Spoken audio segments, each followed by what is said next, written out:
Obamacare. Joining us now, North Carolina Congressman Patrick McHenry.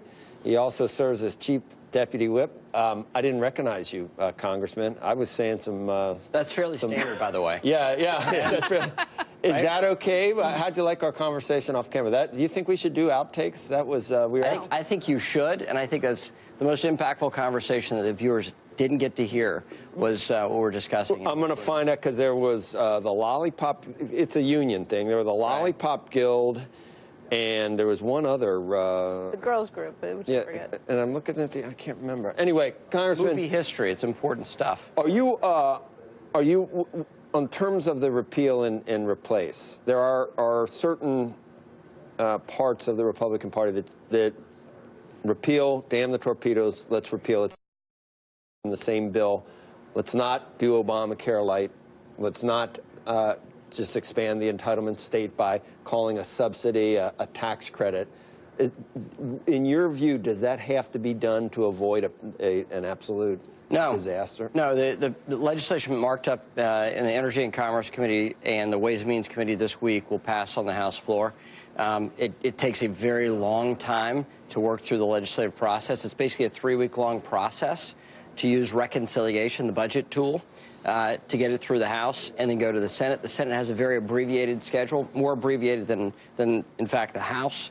And that package, as introduced, will pass in almost the exact same form.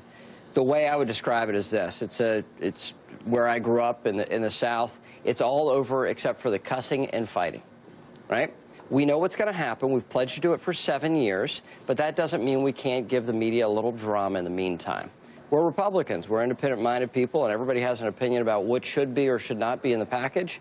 But when given an up or down vote, they're going to vote to repeal Obamacare. So all of this fury around it, the furor around it is not for anything because there are no changes that are going to happen to this. It is what it is. We know the details, and it's up or down, and that's it?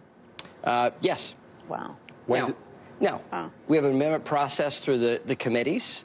What comes out of committee will be what we pass and enact into law. Wow. Go ahead. When can tax reform come with that in mind? Well, you have to burn the first budget reconciliation process in order to get to the second one, which gives the option for 51 votes in the Senate to pass tax reform. Tax reform is, for us in the House, began 4 years ago. So we've done the most work of any branch of government on this. Paul Ryan, as former chairman of the Ways and Means Committee, has the most fixed worldview on be the architecture of tax reform and is briefing briefing the Senate and the White House on what that should be. Now, certainly the White House has to weigh in on their plan. They're still debating it. They're still putting form to it. That we've got a long way to go. Although the president has said that you can expect something the beginning to middle of March probably. And we're there right now, so sometime in the next week or so we may be seeing what the White House really thinks about this.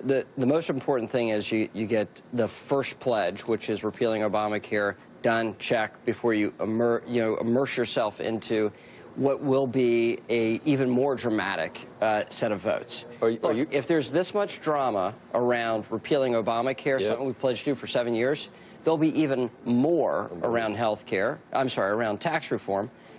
Tax reform is going to die at least a dozen times this year.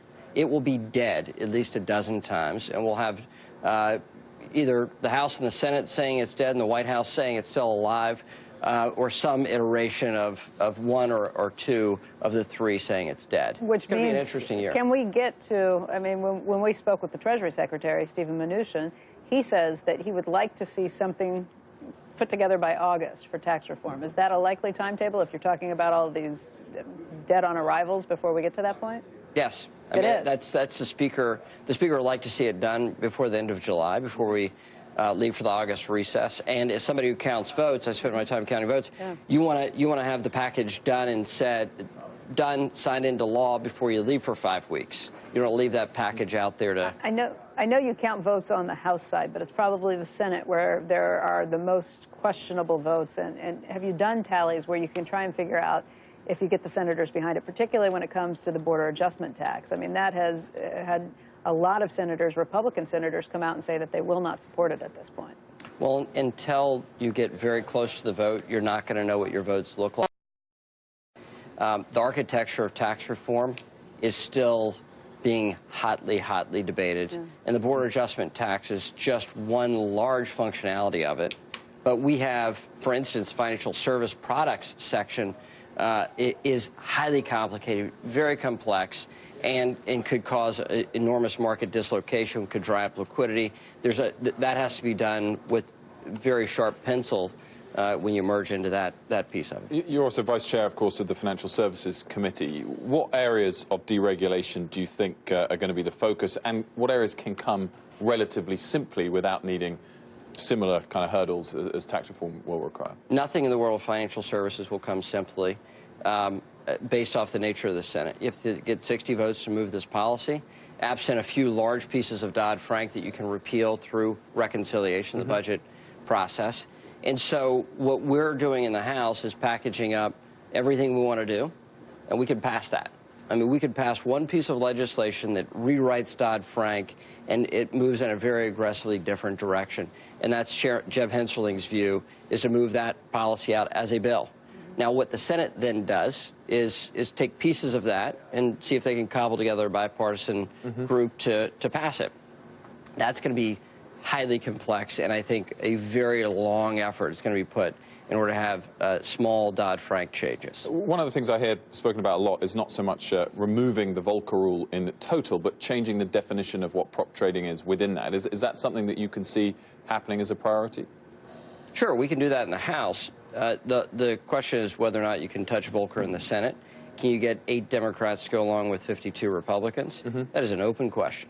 Very quickly, Congressman, all of the Twitter sphere, the talk, everything that happened this weekend around Russia and the situation there, what does that do to the process, the policy process? Does it have any impact? Well, we have a really ambitious legislative agenda. So to do health care and tax reform, just this one health package, that's before you get to the rest of market reforms for health insurance. To do tax reform in that, plus infrastructure, that is really 2 Congresses worth of work. So we want the White House to stay focused on delivering results for the American people. If we deliver results, we'll get the economic results. We get the economic results, you can keep a Republican House and Senate, and this president can be reelected in 4 years. Right. Absent that, it's going to be very hard to say we kept our promises. So all the sidelines show, and all the folks that are all these commentators that are my colleagues in the House and the Senate that are not on the House Intelligence Committee don't have the full briefing on what's happening with Russia, international meddling in our elections, which is obviously troublesome.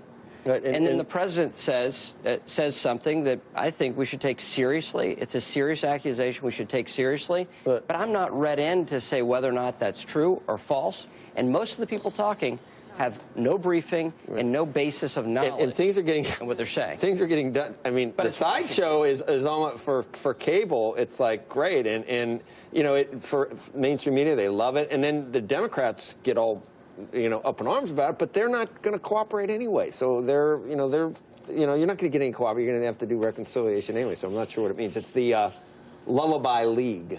Lullaby League. Yes. And the Lollipop Guild. Lollipop Guild. And this has nothing to do with Wilf being like 6'11" and you're like 5'10". Yeah. 5'12". Exactly right. Exactly right. Thank you, Patrick Joe. McHenry is like the coolest name. I mean, do you like orate up?